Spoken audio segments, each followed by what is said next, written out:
Welcome back to the first ever Arizona Kickers podcast. We're both in Arizona, so that's special, I guess.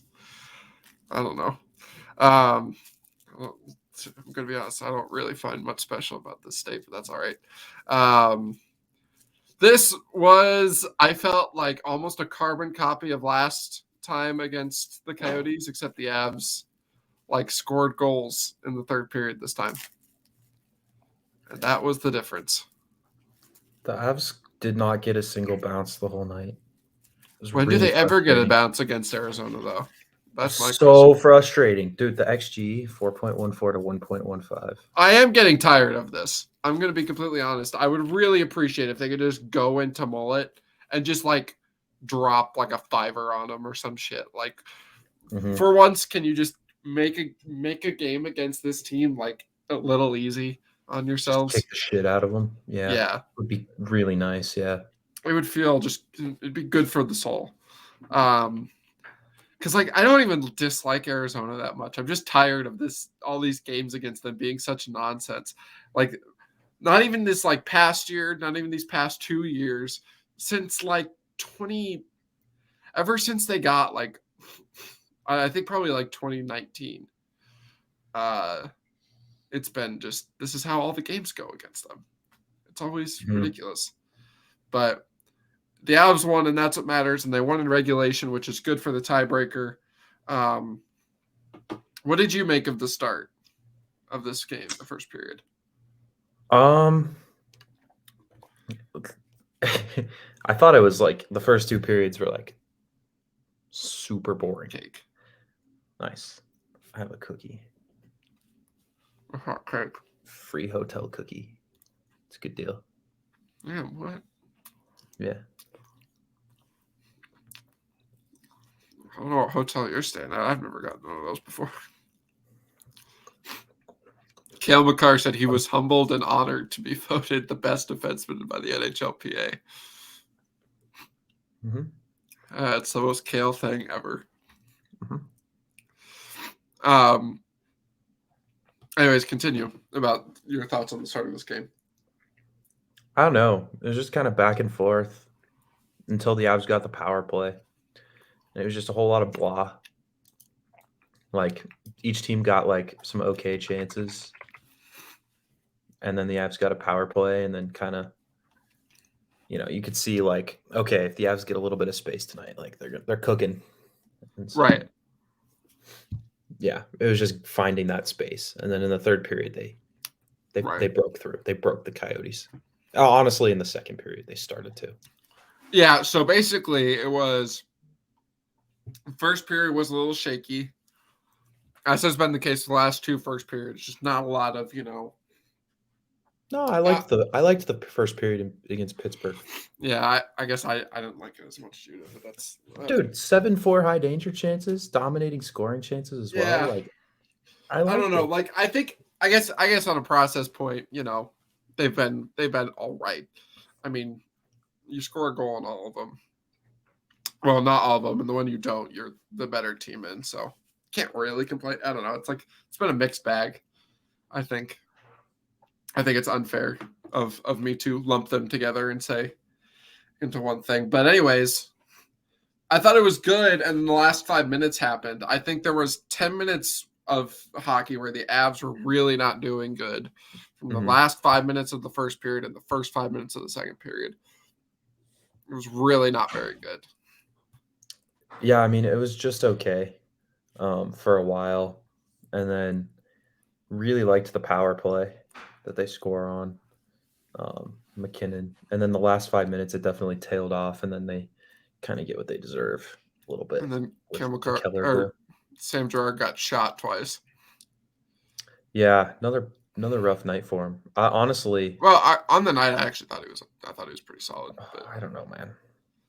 I was not a fan tonight. I didn't really have a problem with anybody tonight on the whole. I didn't like Sam Girard. I just didn't like the Byram Girard pair. I didn't think they were. I didn't think they were special, but I didn't think they were. I thought they were they were fine. They were good enough, but I don't know. They And when just you weren't at the have same level as everyone else, you know? well, right, but that's kind of my point. It's like they were fine. Everybody else And it was was good, but it frustrating doesn't mean they because, were like, good. I don't know, it felt like they couldn't really push the play up ice. It was just kinda like it wasn't like they were horrible with their defensive details at all, minus the 1 goal, but they just couldn't really push the play, it felt like. Yeah, I So, mean, I don't know. I mean, they both which is ended what up those 2 do, you know? in like medium range and like the raw stats. So it's like that's kind of my thing. But that's whatever. Anyways, I don't know. Pretty blah. I wasn't thrilled for the first period. I was not. I was a little worried about the Avs' best players, and then around the halfway mark, they really Yeah. kicked it into gear. Then they got the power play, and you're like, "Alright." Yeah. Well, even after that, I wasn't like, especially the first 5 minutes of that second period. There were some Yeah. shifts where I was just seeing Nathan MacKinnon just kind of like stand around defensively. Mikko was just a mess with the puck, Yeah. and Nuke was just sitting there like, "What are you guys doing?" Miko's like, Nuke's like, "I'm the only one working." Man, yeah, those 2 when Miko and Nate decide to get lazy at once, you just get those boring periods where it's Yeah, it's like, good God. yeah. But, But they yeah, I obviously mean, the figured that second out. period, I didn't think it was, like, that bad from the Avs, like, they started to kinda after Like the I first said, 10 minutes, the second half, they started to break Arizona a little bit, and you're like, "Okay, they can just like I keep doing said, this." carbon copy of that last game performance, like raw, like Right. controlling of play, you know. It was a little more the game was a little more closed, though, I felt like, than last game. Oh yeah, for sure. They didn't break it Mhm. open like in the third. Like I mean, Right. obviously they had, but they like it was definitely like similar results for Arizona. Not they just like they had zero high danger chances in the last 2 periods. Right. Um, and like I don't know, they had like that one chance that Georgiev made a stop on, like that one The timer. Valimaki one-timer in the 3rd, and it was Yeah, even that was just, like, a one and done thing, you know? right, exactly. He makes a nice save, and then he's like, "All right, well, Yeah. good job, buddy." I lost Um, all my bets today.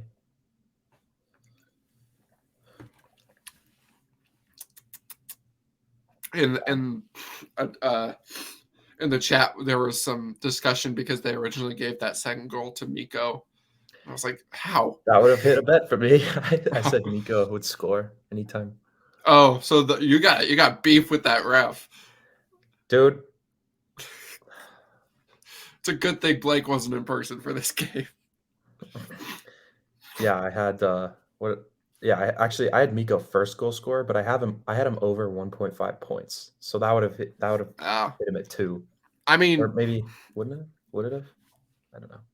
I think yeah, no, it would have. I think because he had an assist Yeah. on one of them. No. No, never mind. You sure? I thought it Yeah, could have sworn. it was a foul. Well, it was Val, and then I don't know. Val had two, and then all right. So never mind. MacKinnon, I guess I don't have beef. yeah.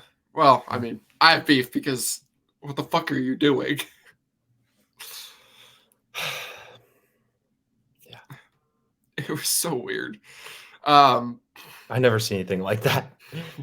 well, okay, here so I took reffing class. Like I was like you're supposed to stay on the boards. Like remember that little play against Vancouver with Andrew Cogliano where he rims the Yeah. puck around and it hits the ref. That was unfortunate. The ref probably should have gotten out of the way. At least he's like kind of where he needs to be. What that ref was doing 5 feet from the boards, I don't know. He's like in the middle and he's like, "Oh shit, I should probably be on the boards." And then he skates to the boards. Yet he just happens to block the net. Yeah, it's like, do you have any sort of awareness? Like, if, like, probably you shouldn't be there if there's a goalie in the net, but especially when there's no goalie, when a guy can take a shot at that, will take a shot at that net always.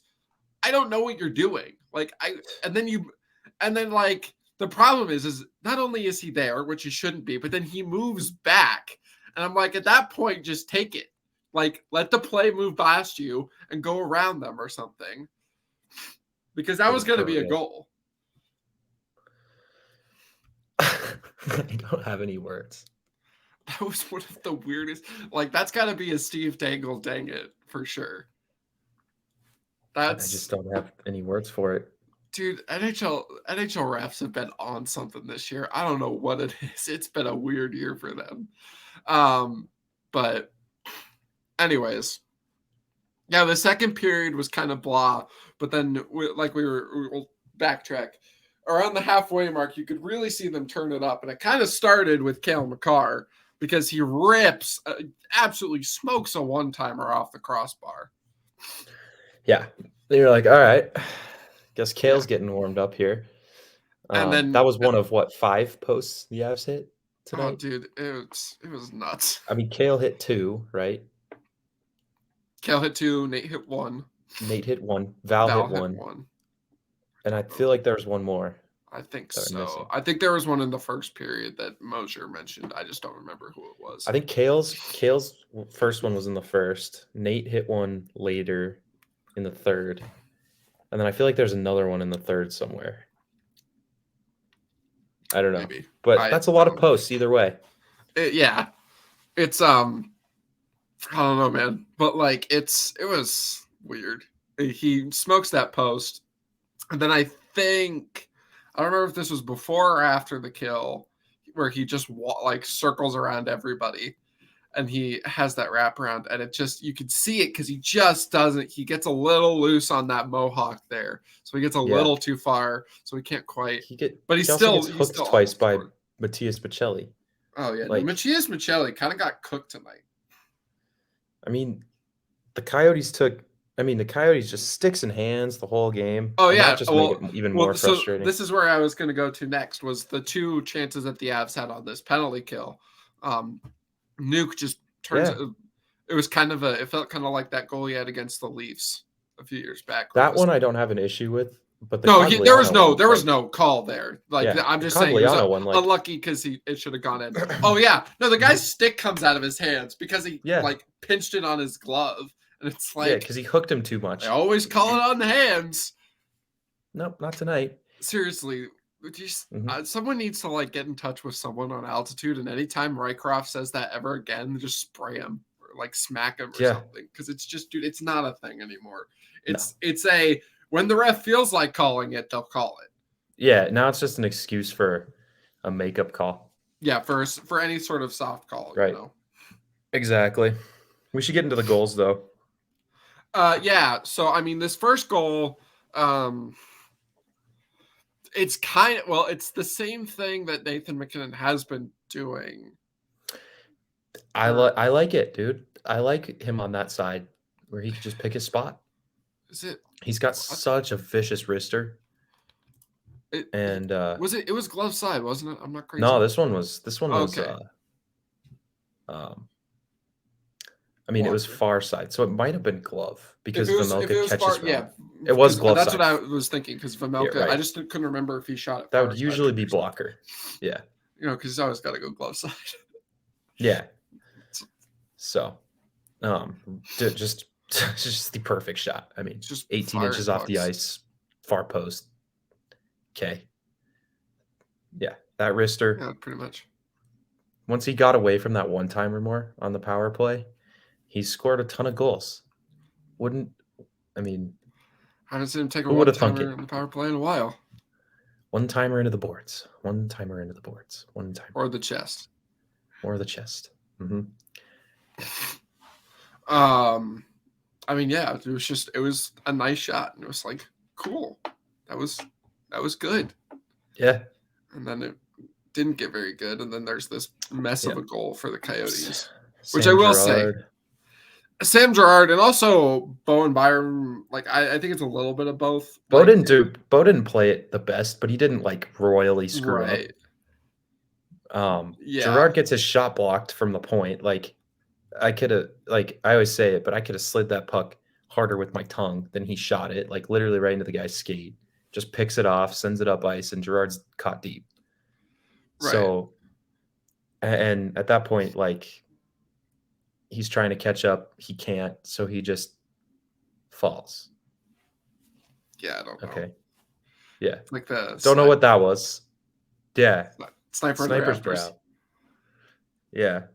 It's like new goalies when they're like, trying to learn goalie edge work and they just fall over and Yeah, they over. just fall Snipers are everywhere. out. Yeah.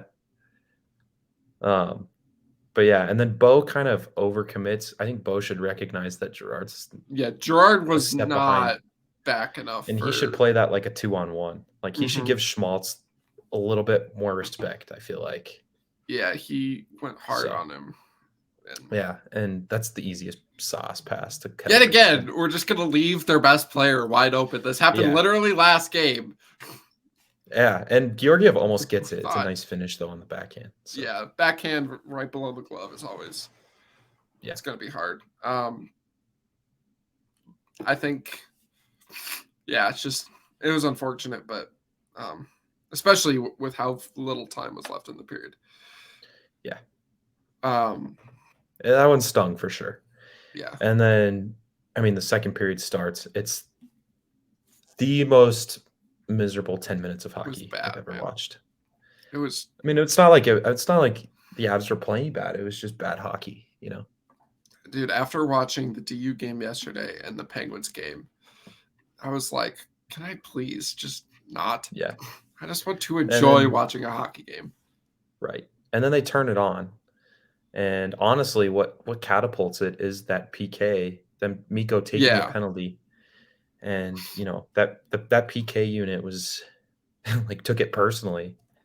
Well, yeah, they walked down, they came back, and then there was like 30 seconds left. And I was like, what the hell? Where did all the time go?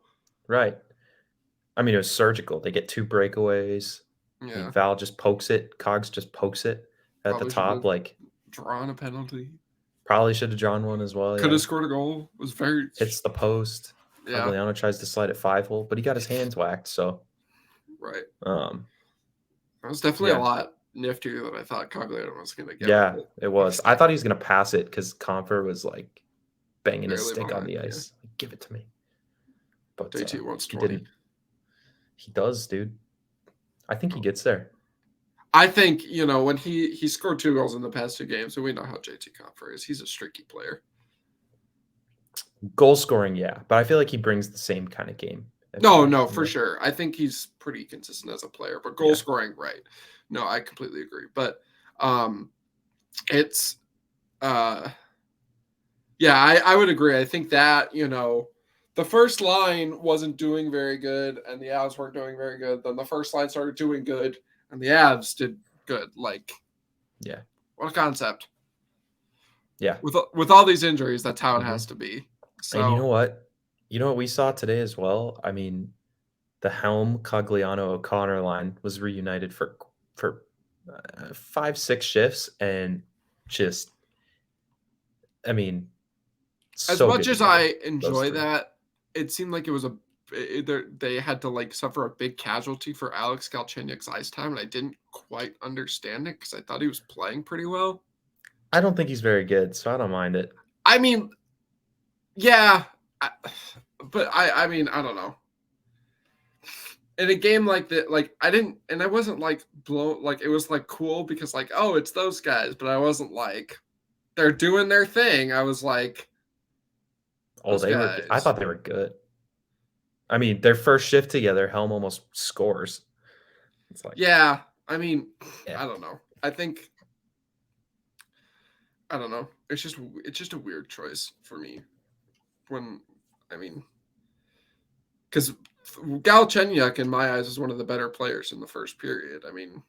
But then obviously he didn't play like at all. So, but anyways, then there was some mixing up of lines. I thought one guy that I thought was really good. We could talk about this was Nichushkin. I thought Nichushkin was really cooking tonight. You're seeing a lot more of that, nuke kind of stuff. He was beating guys wide. Yeah, making the moves to the inside. He draws. That's how he draws the penalty.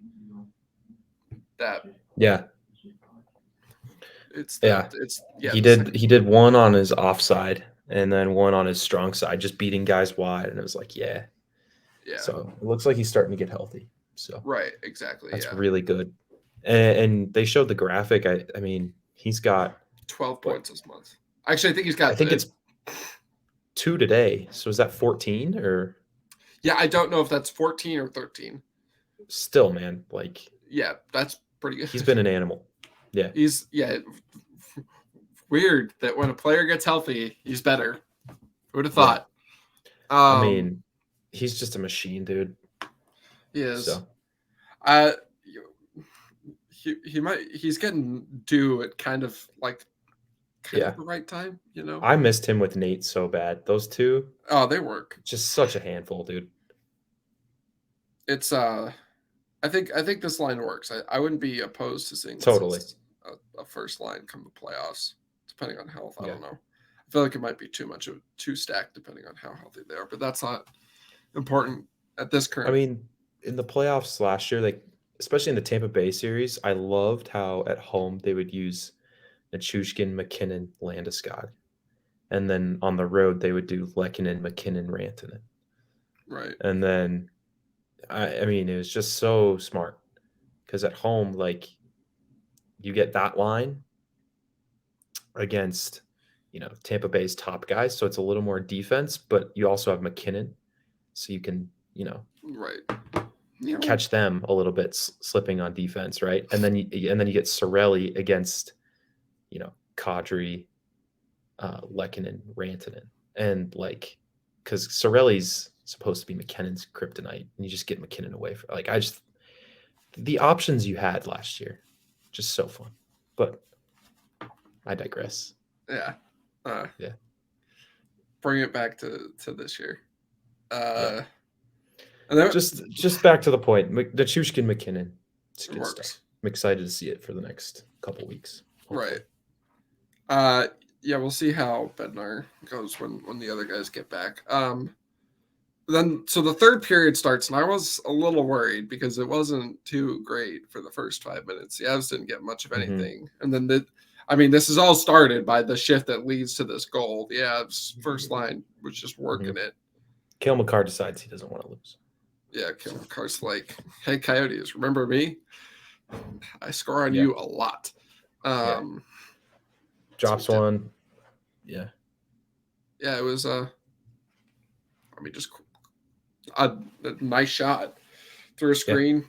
Famelka has no idea what he's doing, so he's just standing in the net like this. Hope it hits me. Yeah. Because Mikko's got his giant ass in the way. I mean, that's a Cale Makar special. It's beautiful. I don't know why they gave that goal to Mikko. I don't know what they were seeing. I don't know.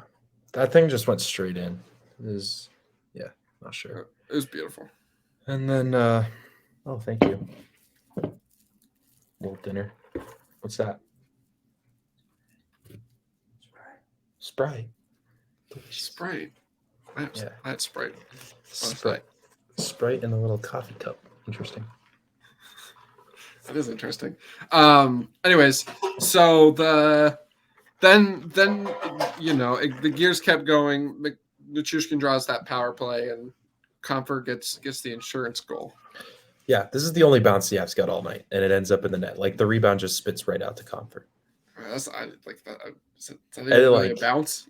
Like that's just right. That's what I'm saying. It just happens. Right. But I mean, yeah, puck lands right on his stick. Puts it in. He'll take it. Yeah. Yeah.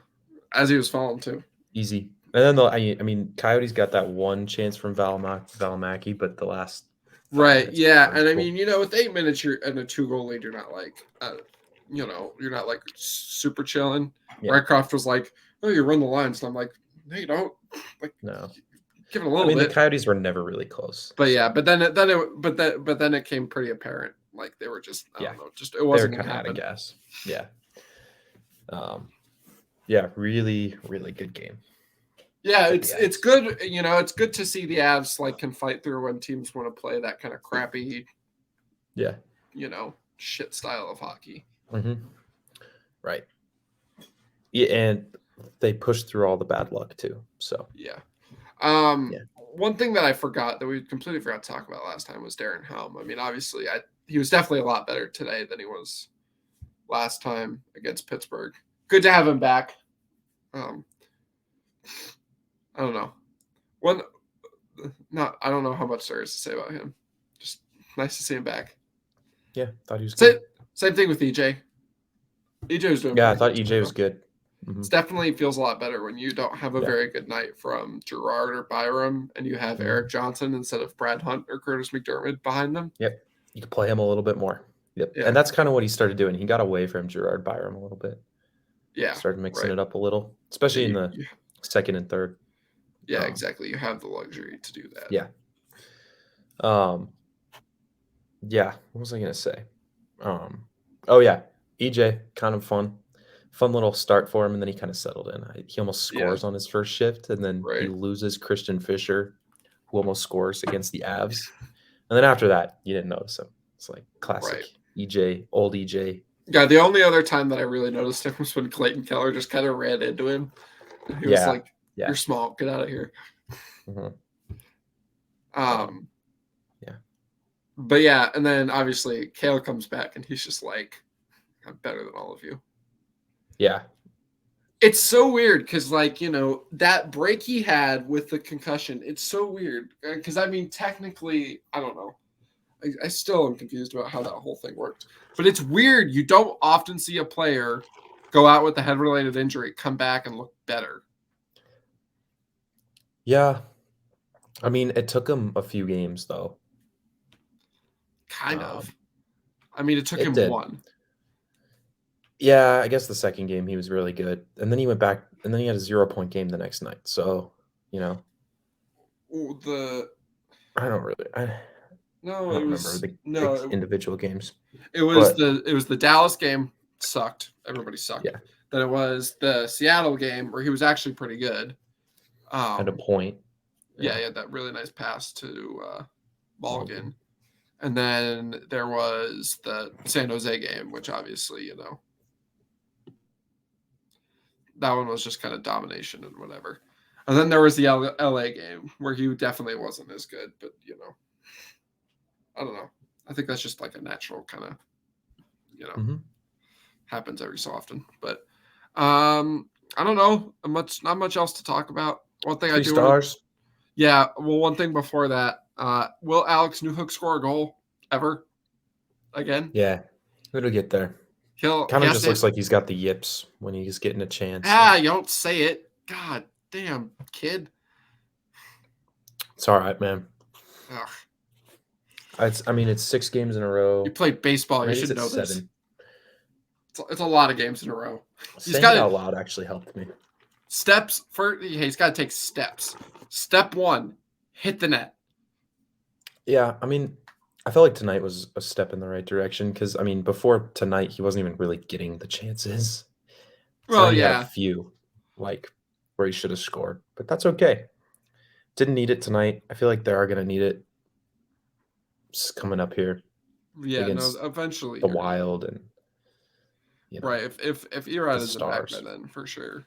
Even if he is, you need it still. Yeah. All right, now we'll do the 3 stars. You go first. First star was Cale for me. Just a Cale Makar game. Second star, I'll go with Val. Just thought he was really good. Third star, I thought Nate was really good today.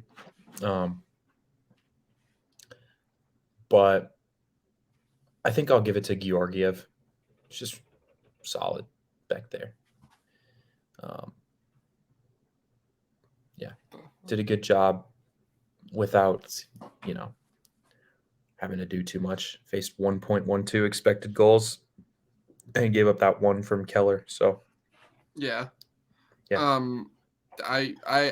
would put Nate just because he had 3 assists, and I thought he had a goal and 2.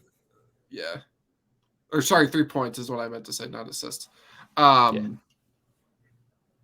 I liked his game, especially the second half. I thought he was a lot better. Yeah. But, so yeah, I don't know. We're both going to that game against in Mullet. They did bring up something on the broadcast that I think is important, is a good thing to recognize. So with this one, obviously the first one, they traveled in the day of, so that was like some complete nonsense. But you see these teams coming in: Toronto, Boston, Tampa, all lost. But guess what? They didn't get a second opportunity to go in there. Mm-hmm. So I feel like the Avs kind of have this like understanding of it, maybe if that's what it is at all. Mm-hmm. I wonder how it looks. Teams on their second try mullet. I could probably go look through that. Yeah. I mean, I would assume that they're better, but I don't know. I'm sure it'll help the Avs though. Just not flying in the day of like they had to do that day because of the schedule, and then yeah, and then obviously they'll know the routine. So right, and then you also just played this team, so hopefully yeah, same we'll kind of see. style of game. Yeah, you'll be prepared. I would assume they probably start Georgiev again, and then you start. I'd start JoJo in Anaheim. Yeah. Yeah. I would start Kincaid because you traded for They don't have another call up. Why did they trade for whatever, man? I don't get it. I mean, in case Frankie wasn't ready for the playoffs, which it sounds like Frankie, they don't know. Like he skates some days, he doesn't others. Doesn't appear to be healthy. So yes. Well, someone's knocking on your door. You better get out of here. Apparently, I'm hearing things. I'm like going crazy. It's especially creepy because my roommate's gone. So, if you don't see me on Sunday, you know why. All right. Well, we'll catch you all later. Have a good weekend, everybody.